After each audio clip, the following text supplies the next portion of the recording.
Hi, my name is Mate Palfy. I'm a community manager at the Company of Biologists, and it's my great pleasure to talk today to Tatjana Sauka-Spengler, this year's recipient of the Cheryll Tickle Award. This medal is awarded annually to a mid-career female PI for her outstanding achievements in developmental biology. Tatjana has pioneered a number of molecular biology and genomics tools to study, amongst others, the development of the neural crest in chig, zebrafish, and lamprey. Tatjana, first of all, congratulations. What does winning this award mean to you? Thank you very much. This is extremely important to me. I think developmental biology in the United Kingdom is fantastic, and being awarded this award really means makes me feel humbled, grateful, and part of something really fantastic. So it came as a big surprise when people mentioned that they wanted to nominate me. I tried to discourage them, and I thought I managed because I thought I was not ready. I did not do enough. So I am over the moon and really happy. Could you tell us what you were planning to talk about at this meeting?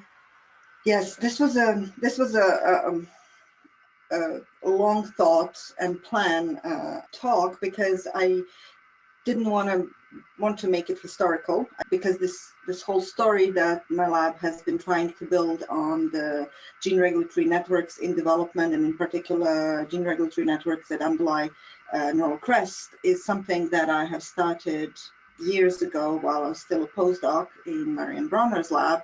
So and using the different models that my lab today uses also started all during my postdoc. So without wanting to swipe a very large topic, still wanted to somehow focus it on what was done in my lab in the past 8 years. So I was going to make a talk about what we study in my lab, which is enhancers, and using the proxy of the enhancers, I was going to introduce probably 3 or 4 different studies that we have done and published in the past year or 2. One was about how do we specifically open enhancers in neural crest cells very early in development, and what was necessary for that.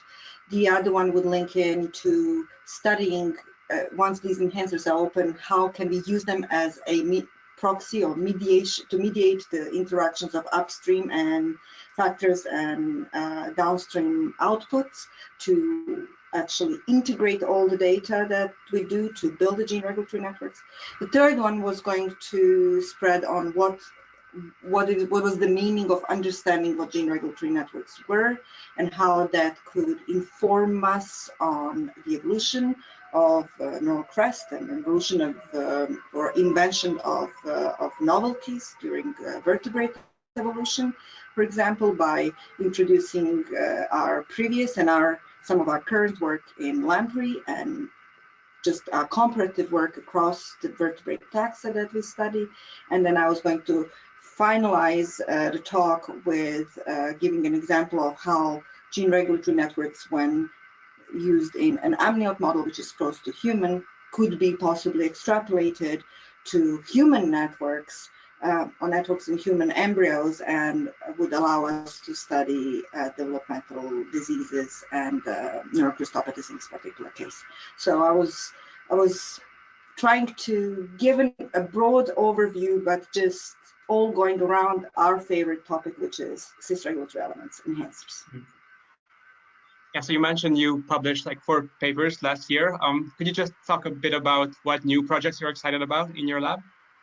Yes, so it's very exciting time, because every single project that we have published is opening into a new direction in which the lab is novice. So I'm very happy about this, because we are trying to do some structural biology and some biochemistry to closely understand how is the assembly of FOXD3 and possibly other pioneer factors taking place in early embryo, trying to understand really mechanistic differences of what are the context-specific factors and what are the context-specific binding on the closed nucleosomes versus later naked DNA in vertebrate embryos are. And so for this, I am currently looking to actually hire new people. So I would really like to hire experienced biochemists in my lab to help us broaden the diapason of what we already do. From the point of view of extrapolation of our networks to either across vertebrate taxa to different species, or from amniote model to human, we are now trying to take artificial intelligence approaches, so to use the deep machine learning approaches. So I'm associating with several colleagues from Oxford and University of Manchester to actually build this side of analysis in my lab. And again, I'm currently searching for mathematicians and people who are expert in artificial intelligence and machine learning of the data. So that's the second thing that I'm very, very excited about. And then the third one is that my lab proceeds with analysis of specific cell types, but we're now going down into understanding gene regulatory circuits and gene regulatory networks in individual cells and single cells. So both developing technologies and using some technologies that have been previously developed to try to understand the developmental circuits in single cells, trying to use the single cell technologies, not only single cell transcriptomes, but also single cell epigenomes in development. And then, of course, we have our collaborative activity with the Riley Group, which is a wonderful opportunity for us to be able to use some of our tools and understand some other questions which are important in not only development, but also in regeneration. So finally, how are you in your lab coping with the coronavirus pandemic at the moment? So preparations in my lab started quite a while ago. I came back from a trip in the States on the 10th of February, and about a week or two in, I came down with a really heavy cold. It was really nasal, it was a cold, but I've decided, because I have been following this whole situation in China from very early on and reading actively about it, to self-isolate and stay away and use this opportunity to raise awareness in my lab.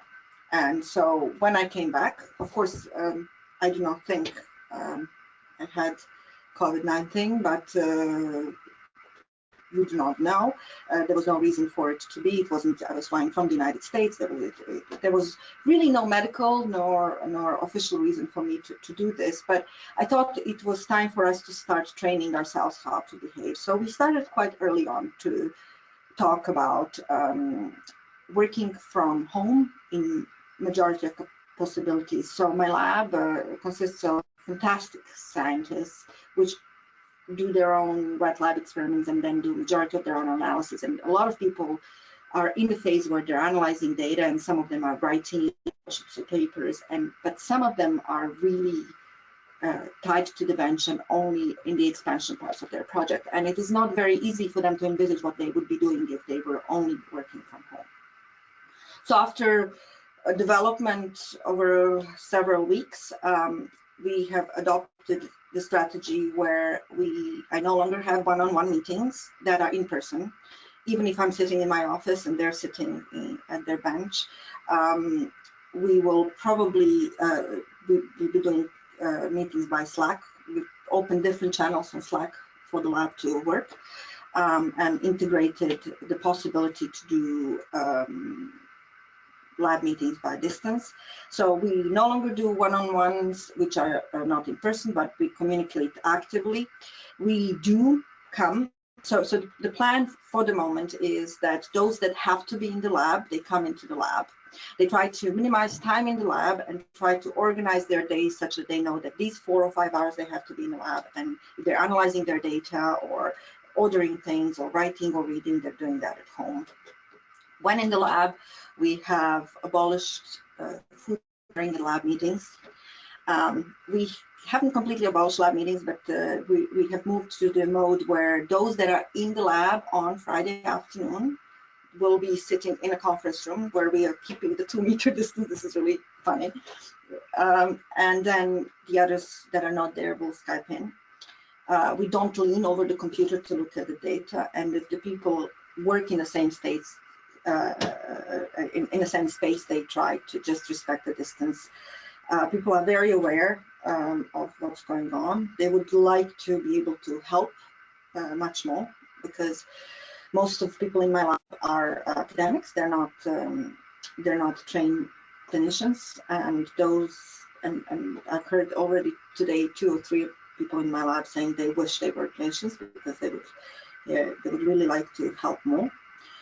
So simply, we're trying to use common sense, hand washing, distance. That doesn't mean we will not sit in a cafeteria and have tea, but we will not sit close to each other. We will try to respect the distance. As I said, not share food, and stay and work remotely as much as possible. For me, it is really important to implement some sort of communication with them. So this is why I have individual channels with each and every one of them, because I'm trying to get information of how they are on an everyday basis. This is my mode of activity. So I told them last lab meeting on Friday that if I'm asking how you are and what you're doing, that doesn't mean I'm hovering. It just means that I need to hear that you're okay, because if I have students that are isolating or they're working at home and then they don't show up, I think I am likely to go into a state of panic. So we're trying to keep the communication going and do everything that we can, and then listening to what the new instructions and directives are. Today, Martina Lukashevich, my ex-graduate student and currently in the lab as a postdoc for a little bit of time, said that, and I think this is correct, that the best we can do right now is try to educate people, because she says many people are not aware. So she said just explaining, at the same calming them down, but also alarming those that need to be a little bit alarmed to the situation will help. So that's how we're doing it.